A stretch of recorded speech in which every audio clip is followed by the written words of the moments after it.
Justice for Ruturaj Gaikwad. என்ன சூரியகுமார் யாதவ் இப்போல்லாம் அந்த ருத்ராஜ் கேக்வாட் உங்கள் கண்ணுக்கு தெரியலையா?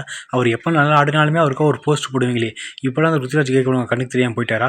பிசிசிஐ அவரை நம்ப வச்சு முதுகுலேயே குத்திட்டீங்களே, இவங்களுக்கு கூட விடுங்க. கௌதம் கம்பீர் புதுசாக கோச்சாக வந்திருக்காரு, அவர் யங்ஸ்டருக்கு நல்லா வாய்ப்பு தருவார், நல்லா டேலண்ட்டை உருவாக்குவார்னு பார்த்தா ஃபர்ஸ்ட் டூர்லேயே எங்கள் தலைமை ருத்ராஜ் கேக்வாட் உட்கார வச்சுட்டாரு. என்ன பிரச்சனை? பிரச்சனையே நீதானடா. ஒரு சிஎஸ்கே பிளேயர்ன்றதுக்காக கௌதம் கம்பீர் இப்படி ஒரு வன்மத்தை காட்டலாமா? அவர் மேலே இருந்த மரியாதை போயிருச்சுன்னு சொல்லி வந்து பார்த்தீங்கன்னா கடந்த 2-3 நாளாக இந்த மாதிரி ஒரு போஸ்ட்டு 2 போஸ்ட்டு கிடையாது, எக்கச்சக்க போஸ்ட்டுகள் வந்து பார்த்துட்டிங்கன்னா ஜஸ்டிஸ் ஃபார் ருத்ராஜ் கேக்வாட்னு சொல்லி வந்து நான் சுற்றிக்கிட்டு இருக்குது.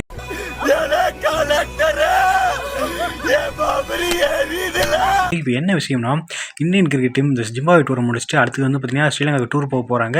அந்த டூருக்கான ஸ்குவாடை வந்து பார்த்தீங்கன்னா அனௌன்ஸ் பண்ணியிருக்காங்க. ஃபஸ்ட் நம்ம அந்த ஸ்குவாடை பார்த்துருவோம், அப்புறம் இந்த மேட்ருக்கு வருவோம். T20 ஸ்குவாடில் வந்து பார்த்தீங்கன்னா சூரியகுமார் தான் கேப்டனாக போட்டிருக்காங்க, சுமன் கில்லை வைஸ் கேப்டனாக போட்டிருக்காங்க. எஸ்ஐ ஜெய்ஸ்வால், ரிங்கு சிங், ரியான் பராக், ரிஷப் பண்ட், சஞ்சு சாம்சங், ஹர்திக் பாண்டியா, சிவன் துபே, அக்ஷர் பட்டேல், வாஷிங்டன் சுந்தர், ரவி பிஷ்னாயா, ஹர்ஷிப் சிங், அப்புறம் வந்து பார்த்தீங்கன்னா கலீல் அகமது, முகமது சிராஜ். இது வந்து பார்த்தீங்கன்னா T20 ஸ்குவாட் வந்து பார்த்தீங்கன்னா ஸ்ரீலங்கா எதிராக. அடுத்து வந்து ODI ஸ்குவாடை பார்த்தீங்கன்னா ரோஹித் சர்மா வந்து கேப்டனாக போட்டிருக்காங்க. அதுலேயும் வந்து பார்த்தீங்கன்னா சுமன் கில்லை வைஸ் கேப்டனாக போட்டிருக்காங்க. விராட் கோலி ரிட்டர்ன் ஆயிருக்காரு, KL ராகுல் ரிட்டர்ன் ஆயிருக்காரு, ரிஷப் பண்ட் விக்கெட் கீப்பராக இருக்காரு, ஸ்ரேயஸ் ஐயர் அவர் ரிட்டர்ன் ஆயிருக்காரு, சிவன் துபேக்கு வந்து பார்த்தீங்கன்னா ODI சான்ஸ் கிடைச்சிருக்கு. குல்தீப் யாதவ், முகமது சிராஜ், வாஷிங்டன் சுந்தர், அப்புறம் வந்து ஹர்ஷிப் சிங், ரியான் பராக், அக்ஷர் பட்டேல், கலீல் அகமது, அப்புறம் வந்து ஹர்ஷித் ராணா, அந்த கேக்கர் பவுலிங் போட்டல் ஹர்ஷித் ராணா அவருக்கு வந்து இடம் கிடைச்சிருக்கு. ஃப்ரெண்ட்ஸ், இப்போ பிரச்சனை என்னன்னா, இப்போ நான் அந்த ஸ்குவாடை படிச்சிடல, அந்த ஸ்குவாடில் வந்து பார்த்தீங்கன்னா ருத்ராஜ் கேக்வாட் எங்கேயுமே இடம் பெற்றிருக்க மாட்டார். ODI சீரீஸ்லேயும் வந்து பார்த்தீங்கன்னா ருத்ராஜ் கேக்வாட் பேர் கிடையாது, T20 சீரீஸ்லேயும் வந்து பார்த்தீங்கன்னா ருத்ராஜ் கேக்வாட் இடம் கிடையாது.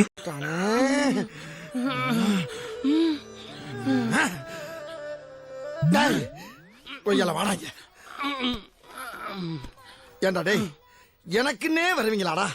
ஏன்ட்ட சரசம் பண்றக்கே வாட்டாப்பே உங்களை பெற்றுறாங்களா? ODI கூட விட்டுருங்க, ODI நிறைய சீனியர் பிளேயர்ஸ் இருக்காங்க, அதனால வந்து ஒரு வாய்ப்பு கிடையாதுன்னு சொல்லி ஒதுக்கிடலாம். ஆனால் T20 பார்த்தீங்கன்னா 8th ரேங்க் அவர் பிடிச்சிருக்காரு. அதாவது T20 ரேங்கில் பார்த்தீங்கன்னா ருத்ராஜ் கேக்வாட் 8வது ரேங்கில் இருக்காரு. அந்த 8வது ரேங்க் இருக்க பிளேயருக்கு வந்து பார்த்தீங்கன்னா இடம் கிடைக்கல. கடைசி 20 இன்னிங்ஸில் வந்து பார்த்தீங்கன்னா 633 ரன் அடிச்சிருக்காரு. ஆவரேஜ் வந்து பார்த்தீங்கன்னா கிட்டத்தட்ட 40 பக்கத்தில் இருக்குது. 40 பக்கத்தில் T20 ஆவரேஜ்ன்றது ரொம்ப சூப்பரான ஆவரேஜ் தான். ஆனால் அந்த ஆவரேஜ் வந்து பார்த்தீங்கன்னா அவருக்கு T20 ஸ்குவாடில் இடமே கிடைக்கல. அதுதான் இப்போ மிகப்பெரிய குற்றச்சாட்டாக இருக்குது. இப்போ வந்து பார்த்தீங்கன்னா சில பேருக்கு ருத்ராஜ் கேக்வாட் மேலே பாதத்தில் பேசுகிறாங்களா இல்லை சுமன் கில் மேலே இருக்கிற காண்டில் பேசுகிறாங்களே தெரியல. பின்னால ஒரு கூட்டமே நிக்குது. இது தானா சேர்ந்த கூட்டம் இல்ல, கடை வாங்கி நானா சேர்த்துக்கிட்ட கூட்டம். ஏன்னா சுமன் கில்லோட T20 ரெக்கார்டு வந்து பார்த்தீங்கன்னா ரொம்ப மோசமாக தான் இருக்குது. அவர் வந்து பார்த்தீங்கன்னா T20 ஸ்குவாடில் இடத்துக்கு தவிர வந்து பார்த்தீங்கன்னா அவர் வைஸ் கேப்டனாக வேறு கொடுத்துருக்காங்க. ஏன்னா யார் பண்ணுற வேலைன்னு எனக்கு சுத்தமாக தெரியல. எனக்கு தெரிஞ்சு இப்படி நடந்துக்க வாய்ப்பு இருக்குது. நம்ம எல்லாத்துக்குமே தெரியும், இந்தியா வந்து பார்த்தீங்கன்னா வேர்ல்ட் கப் வின் பண்ணதுக்கப்புறம் இந்தியா வர்சஸ் ஜிம்பாப்வே டூர் போனாங்க. அது மட்டும் இல்லாமல் வந்து பார்த்தீங்கன்னா இந்த ரகசியம் யாருக்குமே தெரியாது, இந்தியா வர்சஸ் ஆஸ்திரேலியா ஒரு T20 சீரிஸ் நடந்திருக்கு. அந்த சீரிஸில் வந்து பார்த்தீங்கன்னா சுமன் கில் தான் man of the match. 5 matches கொண்ட T20 சீரிஸில் வந்து பார்த்தீங்கன்னா சுமன் கில் 5 மேட்ச்சில் 2600 ரன் அடிச்சிருக்காரு. இப்படி ஒரு சீரிஸ் நடந்திருக்குன்ற விஷயம் வெளியே யாருக்குமே தெரியாது, இந்தியன் ஃபேன்ஸுக்கும் தெரியாது, ஆஸ்திரேலியன் ஃபேன்ஸுக்கும் தெரியாது. ஒன்லி ஃபார் இந்தியன் டீம் செலக்டர்ஸுக்கு மட்டும் தான் தெரியும். அதனால வந்து பார்த்தீங்கன்னா சுமன் கில்லை நைஸாக வந்து பார்த்தீங்கன்னா டீமில் வைஸ் கேப்டனாக போட்டுட்ருக்காங்க. இந்த விஷயம் வெளியே யாருக்குமே தெரியாது. இப்படி ஒரு விஷயம் நடந்தனால தான் வந்து பார்த்தீங்கன்னா அவர் வைஸ் கேப்டன் பதவியை கொடுத்துருக்காங்க. நீங்கள் தெரியாமல் வந்து பார்த்தீங்கன்னா இந்த மாதிரி போஸ்ட் போட்டு ஜஸ்டிஸ் ஃபார் ருத்ராஜ் கேக்வாட் வந்து பார்த்தீங்கன்னா புலம்பிக்கிட்டு இருக்காங்க. இதெல்லாம் ஒரு யூஸும் கிடையாது, எந்த பயனும் இல்லை. வேறு என்னங்க சொல்கிறது, இப்படியே சொல்லி மனசு தேர்த்திக்க வேண்டியதான். இந்த மாதிரி ஏதாச்சும் நடந்தால் தான் உண்டு சுமன் கில் டீம் எடுக்கிறதுக்கு. ருத்ராஜ் கேக்வாட் அவர் கிடைச்ச சான்ஸ் எல்லாமே ரொம்ப நல்லா தான் பர்ஃபார்ம் பண்ணியிருக்காரு.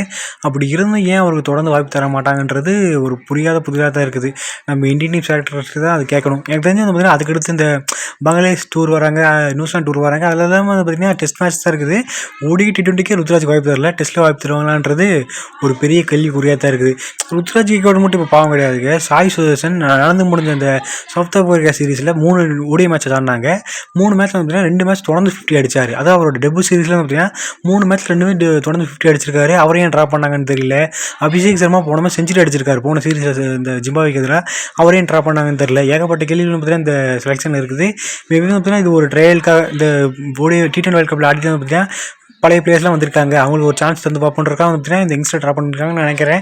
அந்த மாதிரி அனத்தை உண்டு. இல்லாட்டி வந்து பார்த்தீங்கன்னா இவங்களை ட்ராப் பண்ணுற அளவுக்கு அவங்க இன்னும் மோசம் பர்ஃபார்ம் பண்ணல. அப்படி பார்த்தாலுமே வந்து பார்த்தீங்கன்னா ரியான் பராக்லாம் அந்த ஜிம்பாப்வே சீரிஸில் ஒன்றுமே பண்ணல, அவருக்கு வந்து பார்த்தீங்கன்னா வாய்ப்பு கொடுத்து வச்சிருக்காங்க. இந்த செலெக்ஷன் வந்து பார்த்தீங்கன்னா ஏகப்பட்ட கேள்விகள் இருக்குது. ஆனால் வந்து பார்த்தீங்கன்னா ருத்ராஜ் கேக்வாட் ட்ராப் பண்ணது, அபிஷேக் சர்மா ட்ராப் பண்ணது, நம்ம சாய் சுதர்சன் வந்து பார்த்தீங்கன்னா ட்ராப் பண்ணது சரியானதை நீங்கள் மறக்காம காம்பாஸில் கமெண்ட் பண்ணுங்கள். என்ன கேட்டால் வந்து பார்த்தீங்கன்னா கண்டிப்பாக சாய் சுதர்சன் ODIக்கு செம்மையான பிளேயர், அவரையும் ODI ஸ்குவாடோட தூக்குனாங்கன்னு தெரியல. T20யில் வந்து பார்த்தீங்கன்னா ருத்ராஜ் கேக்வாட் சரியான பிளேயர், அவரையும் T20 விட்டு தூக்குனாங்கன்னு தெரியல. ஏகப்பட்ட கேள்விகள் இருக்குது. இந்த செலெக்ஷனை பற்றி நீங்கள் என்ன நினைக்கின்றதை மறக்காம காம்பாஸில் கமெண்ட் பண்ணுங்கள்.